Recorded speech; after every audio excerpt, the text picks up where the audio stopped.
అయితే నిన్న పుట్టప్పర్ సాయిబాబాదో ఏదో ఒకటి వీడియో ఒక్కసారి మీకు వీలైతే ఈ వీడియో చూడండి.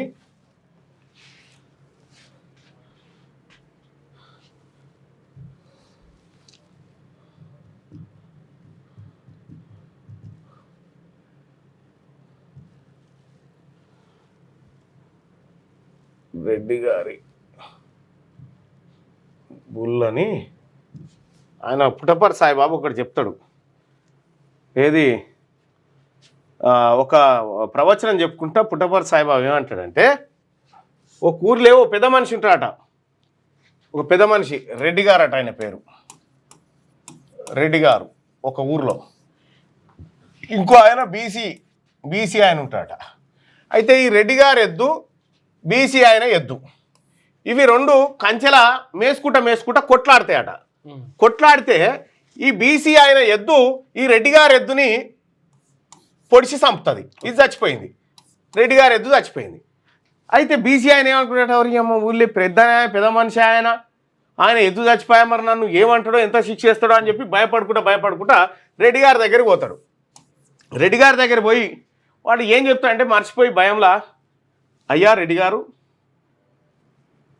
మీ ఎద్దు మా ఎద్దును పొడిచి చంపింది అని చెప్తాడట. వాడు ఉల్టా చెప్పిండు. ఓకే, మీ యాక్చువల్గా ఈయన ఎద్దుని చంపిందిగా, ఆడికి పోయి పొరపాటున మీ ఎద్దు మా ఎద్దుని చంపిందని చెప్తాడట. చెప్తే అప్పుడు రెడ్డి గారు అంటారట, నాయన బుద్ధిజీవులమైన మనమే ఒకరినొకరు కొట్టుకొని చచ్చిపోతుంటే మూగ జీవాలు దానికి ఎవరేం చేస్తారు నాయన, ఇది ప్రకృతిలో సహజం అని చెప్తాడు. చెప్పగానే అయ్యో రెడ్డి గారు పొరపాటు అయిపోయింది, మీ ఎద్దు మా ఎద్దును కాదు, మా ఎద్దే మీ ఎద్దును చంపిందని మళ్ళీ చెప్తాడ. దుర్మార్గుడా, నా ఎద్దును చంపుతావా, నీకు ఎంతటి అహంకారం పెరిగిపోయింది నీ ఎద్దుకు నీకు అని జరిమానేస్తాడు. ఇది కథ. నేను నా వాట్సాప్ స్టేటస్లో ఉండే, నేను పెట్టింది అగో అట్లుంటుందట. రెడ్డి గారు ఎద్దాని ఒకటి పుట్టప్పర్ సాయిబాబాని గుర్తొస్తే పుట్టపడితే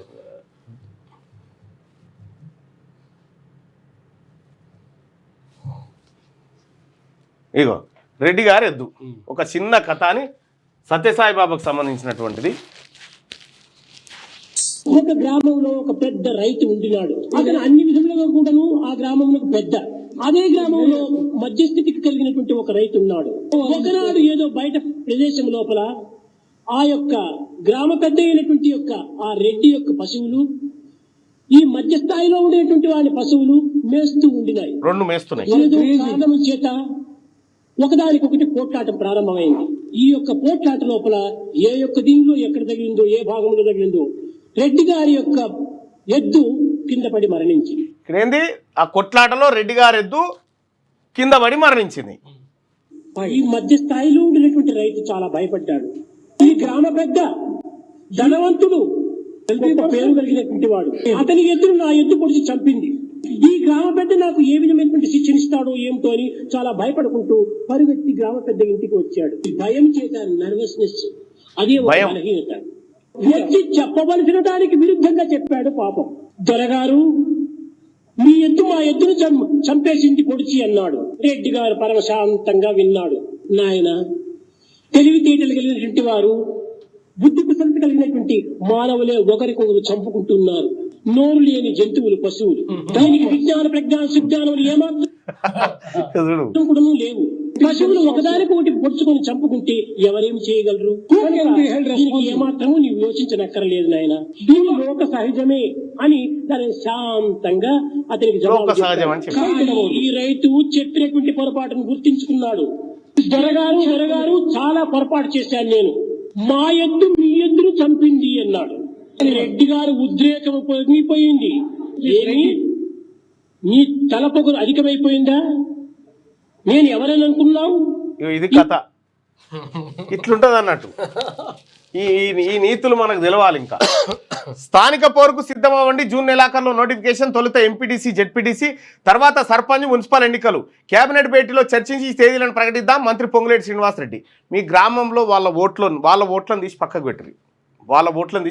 అటెంకల పోయి ఓటు అడగకురి. అటెంకల పోయి పొరపాటున వాళ్ళ దగ్గర పోతే ఇక ఈ ఎద్దుగారి కథ అవుతుంది. అందుకోసమే మన బీసీల ఓట్లే మనకు సరిపోతాయి. 60% ఊర్లో 70-80% ఉన్నారు ఒక్కొక్క ఊర్లో. మన ఓట్లే మనకు సరిపోతాయి, బీసీల ఓట్లే. ఇక ఇంకా ఇంకా పంచాయతీ ఎట్లా అని నేను ఇది ఒకసారి చెప్పిన చూడండి. అయితే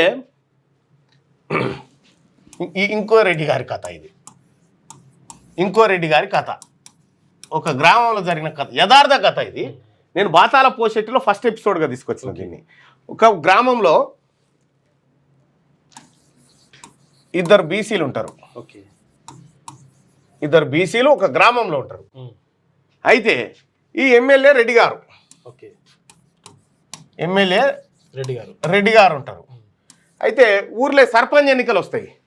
సర్పంచ్ ఎన్నికలు వస్తే ఈ ఒక్క ఆయన వీళ్ళిద్దరు పోటీ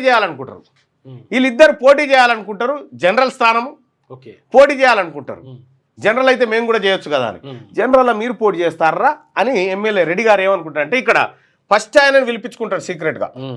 ఫస్ట్ ఆయనని ఈ ఏ, ఇది బి అనుకో, ఈ ఏని పిలిపించుకుంటాడు. ఏని పిలిపించుకొని, నువ్వు ఉండు నీతో మాట్లాడేది ఉంది అంటాడు. సపరేట్గా రూమ్లో పిలిపించుకొని, పలానా ఊళ్ళే నిన్ను సర్పంచం చేద్దామని నాకు ఆలోచన ఉంది, నేను చేద్దామని నేను పుట్టుకున్న నోరు జారి బీతోటి అన్నా, అరే మా ఏని ఈసారి చేసుకుందామని అంటే, ఓయ్ అట్లెట్లా చేస్తావు నువ్వు వాడిని, మేము పిచ్చోళమా, వాడిని చేస్తే ఊరుకునేదే లేదు అని లేస్తున్నాడు అని నా మీద కోపానికి వచ్చిండని ఏకి చెప్పిండు. మళ్ళా బీఓడు కోపానికి వచ్చిండని ఏకి చెప్పిండు. యాక్చువల్గా ఇటు పోలే కలవాలే. ఇప్పుడు ఏమనుకుంటాడు, అమ్మ కొడుక నాకు టికెట్ ఇద్దంటే వీడు వద్దంటున్నా, ఎమ్మెల్యే గారు మంచిగానే ఉన్నారు నాకు, వీడే వద్దంటున్నా, అయితే అట్లనా ఈయన సంగతి చెప్తా అని వీడు వెళ్ళిపోతాడు. వీడు వెళ్ళిపోగానే మళ్ళీ ఈయన పిలుస్తాడు. ఈయన్ని పిలిచి, అరే ఏంది రబ్బీ నువ్వు సర్పంచ్ కావద్దారా, వాడు ఎందుకు ఇష్టపడతలేరా నిన్ను, ఏగాడు జర్రా ఇట్లా నీ పేరు ఇట్లా తీస్తేనే వాడు కసురుతా ఉన్నాడు, కసురుతుండ్రా వాడు నిన్ను చూడంగానే, నేను చేద్దామంటే సర్పంచ్ చేద్దామని నాకు ఉంటే వీడు ఒప్పుకుంటలేడని మళ్ళీ ఈయన చెప్పిండు. ఇంకా వీళ్ళిద్దరు పోతాన కచ్చీరు కాడ ఎంటర్ అవుతారు. ఎంటర్ అయ్యి ఒకరికొకడు ఇట్లా సీరియస్గా చూసుకుంటారు అన్నట్టు. అమ్మా నువ్వు ఇట్లున్నావు తాత అంటే, బానికి ఏమనుకుంటాడు, ఆ ఎమ్మెల్యే చెప్పింది కరెక్టేరా, వీడు నన్ను చూస్తేనే ఓర్స్తలేడు అనేటువంటి కనెక్షన్ అనిపిస్తుంది. అయితే వీడు ఏం చేస్తారంటే, నాకు కావాలని పోతారు. వాడు వద్దంటుండు వీడు వద్దంటుండు అని చెప్పి వీళ్ళిద్దరి మధ్య తాకులాట పంచాయతీ పెడతాడు. ఇక వీడు ఇంట్లో కూడా పోయి ఏం చెప్తారంటే, ఇగో నాకు ఇవ్వకపోయినావు, వానికి మాత్రం ఇవ్వకు అని. ఇక్కడ మళ్ళీ వీడిపోయిన తర్వాత నాకు రాకున్నా సరే ఏగానికి రావద్దు, అవసరమైతే మీది ఏది చుట్టాలు రెడ్డి గారి బిడ్డ ఉందిగా ఆమెను పెట్టరు, మాకే ఇబ్బంది లేదు, ఇష్టం రా, మరి మీరు గెలిపిస్తా అంటే పెడతా, మరి నేనేం చేస్తాను. అప్పుడు ఇక్కడ జనరల్ స్థానంలో ఇంకో రెడ్డి గారు సర్పంచ్గా పోటీ చేస్తే ఈ ఏబీసీలు ఈయనను బట్టి ఒకటే తిరుగుడు జిందాబాద్ జిందాబాద్ అనుకుంటారు. ఇగో ఇట్లాంటి కుట్రలు ఉంటాయి అన్నట్టు. నువ్వు ఏబీ కనుక కలిస్తే సర్పంచ్ ఉప సర్పంచ్ మీరే కావచ్చు, ఈయన ఏలు కూడా పెట్టలేడు, ఎవరు అవసరం లేదు, వార్డు మెంబర్ కూడా కాలేరాడా. 6వ తరగతి నుండి 10వ తరగతి విద్యార్థులకు గొప్ప అవకాశం. ఏపీ, తెలంగాణ మరియు సిబిఎస్ఈ విద్యార్థులకు ఎలాంటి అడ్మిషన్ ఫీజు లేకుండా సంవత్సరానికి కేవలం 1000 రూపాయలకే ఐఐటీ స్టాండర్డ్స్ తో ఆన్లైన్ ట్యూషన్స్ చెప్పబడును. 15 ఏళ్ల సుదీర్ఘ అనుభవం గల ఫ్యాకల్టీతో క్లాసులు నిర్వహించబడును. ఇప్పుడే ప్లే స్టోర్ నుండి ధర్మవాహిని యాప్ ని డౌన్లోడ్ చేసుకోండి. వివరాలకు సంప్రదించండి 7893051526.